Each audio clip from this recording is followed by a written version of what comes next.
2 Hot Takes will cover a full slate of action in the UPSL Georgia Premier Division, and we'll get right to it. We'll start with a matchup down in Columbus, Georgia, with Columbus Elite playing their second match of the season, but UMA FC playing their first match of the season. Columbus had a rough start to the season last weekend when they faced Dalton United and fell heavily 6-0 in an emphatic victory for Dalton. If Columbus were hoping to turn fortunes around this week, unfortunately, they would be disappointed. Coach Andrew from UMA FC came into this game with a hunger, and it showed as they put another 6 goals past Columbus defenders while giving up only a single goal in a 6-1 victory on the day.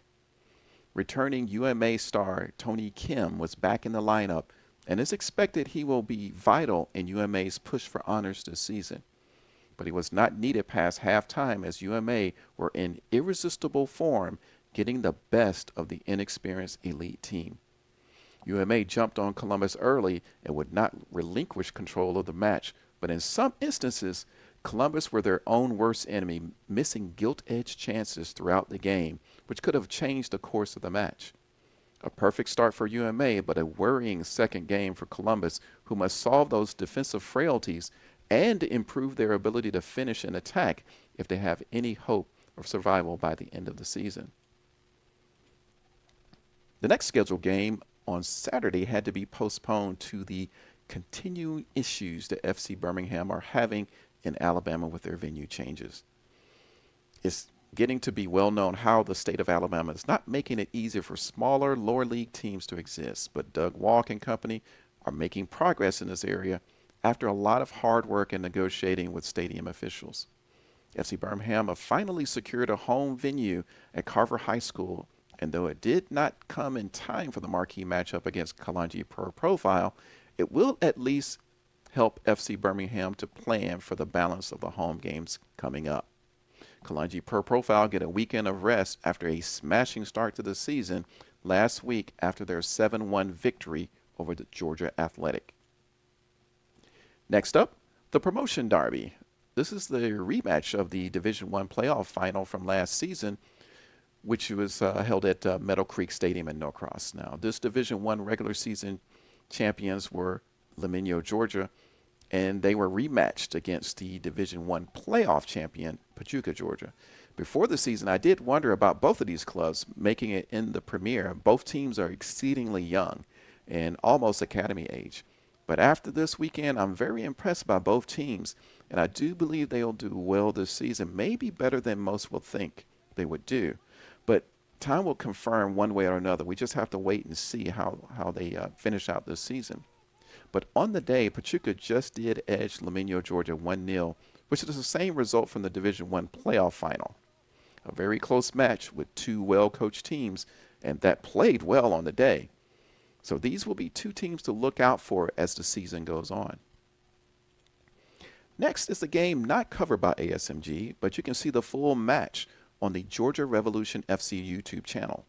This was a match-up between potentially two teams that could have designs on a division title. Former division champions Potros FC traveled to McDonough to face the Georgia Revolution. This would be Portro's first match of the season, having a bye in the first week, but the Revs are coming off a shock 0-0 draw against promotees Pachuca, Georgia, in a frustrating game from the Revs' point of view. Today, the points would be shared again, where the Revs had to come from behind to make the game all square at 2-2. Notably, prolific Potros forward Mark Bonneau bagged a brace to get his goal-scoring account open for the season. Bonneau, of course, coming very close to winning the Golden Boot from last season, only pipped by Pro Profile's Anthony Sumo on the last regular season of the weekend. Potros almost had an opening day win for themselves, but goals from Gustavo Antencio and Diego Sanchez eventually brought the game to a draw and a point apiece for both teams. This result will put a bit more urgency in with the Revs if they hope to stay with the leaders and have a chance at a title that has eluded them so far after they've come into the UPSL. Potros will be keen to get back to winning ways to recapture the form that gave them a title a couple of seasons ago. The last game of Saturday to cover is North Georgia traveling to Otis Spencer Stadium for a match against Fountain City FC. North Georgia have started the season strong in their quest for a division title, and today was an indication they are serious. Running out 5-0 winners on the day, North Georgia showed a sort of championship form in a way, as they were clicking on all cylinders against City. Most notably, both Emmanuel Lam and Ronald Maradiaga both scored 2 goals apiece, matching their tally from week 1. Already both showing that they will be strong contenders for a Golden Boot title this season. A 5th goal was added by Maximiliano Perez. The most impressive thing I've seen with this club, with North Georgia that is how well they play from back to front. A solid defense and a very, very strong attack. This team will be scoring goals this season and will be hard to score against. North Georgia will have to be a strong contender for the title this season by all who are watching.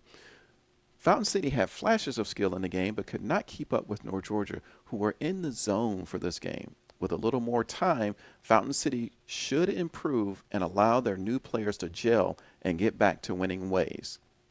In the area of rebounds, nothing so perfectly illustrates this than Georgia Athletics' performance of defeating SSL FC by the score of 5-0. This after a heavy 7-1 loss to Kalonji Pro Profile just a week ago. This win will be a confidence booster for Athletic after the poor start from last week. Keeping a clean sheet and the Strikers finding their scoring boots will be just a tonic to ignite their search for honors this season. Athletic will want at least to earn a playoff place after missing out last season by just a single point in the standings. As for SSL, though, they were gifted another round in the Premier unexpectedly. Finishing in the relegation places last season, they owe their membership in the Premier this season to FC Atlanta, who voluntarily moved back to Division 1 to reorganize their club. This is what allowed SSL to stay in Premier this season, but the question is, can they do anything to improve on last season, or will they be doomed to relegation again? It looks like a rough season for SSL so far.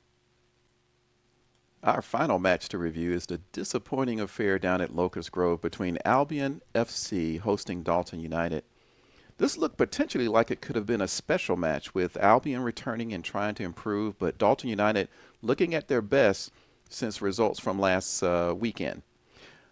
Unfortunately, Dalton did not travel with very many of their senior players, and Albion looked uninspired, much like the lack of any fan support in the ground that night. Both teams failed to impress on the night. A dour 0-0 draw was the result, as neither team looked to have any sharpness that could ignite this match into any type of spectacle. Nothing more can be really said about this match other than it was a relief when the match was over. Hopefully both these teams can wake up for the next weekend, but if not, this could be a long season for both teams. So after those results, the league table shows North Georgia United in sole possession of first place and Dalton stagnant at second after their draw with Albion. Pro Profile and FC Birmingham did not play due to that facility issue we mentioned earlier, but both will be back in action next week. Too early to tell much about the middle of the pack, but at the bottom, worrying signs will be there for Columbus Elite and SSL, who must get things going if they hope to get out of the relegation zone. As for the Golden Boot race, Jip van den Essen still has the lead at 5 goals, even though he's not in action for another 2 weeks. North Georgia's Emmanuel Lam and Ronald Maradiaga are hot on this trail with 4 goals each, and more is expected to come from them. It's still too early to judge much about this season, but with every game counting towards potential honors or survival, teams can't take a week off and hope to be successful. ASMG will be there to cover all the action, and if you haven't yet, make sure you like, subscribe, share, and click that notification bell to make sure you don't miss any of the coverage or our live streams of games. We also live stream and post to X, formerly Twitter, and Instagram at the ID ASMG TV. Additionally, we've been listening to the fans and are working on providing Patreon coverage for subscribers so that you can catch full matches of teams who are unable to provide quality streams themselves. Our media team is expanding, and for pennies a day, you will receive exclusive coverage of games, behind-the-scenes content, and much, much more not available anywhere else. Stay tuned for more information on that. But that will do it for the hot takes from this last weekend of action. If you have subscribed to our YouTube channel, you'll get a notice when the Center Circle and the Spot podcast will drop later this week. So much more to talk about in the UPSL, and we do it all here at ASMG. Thank you for listening, and thank you for your support, and we'll see you later this week.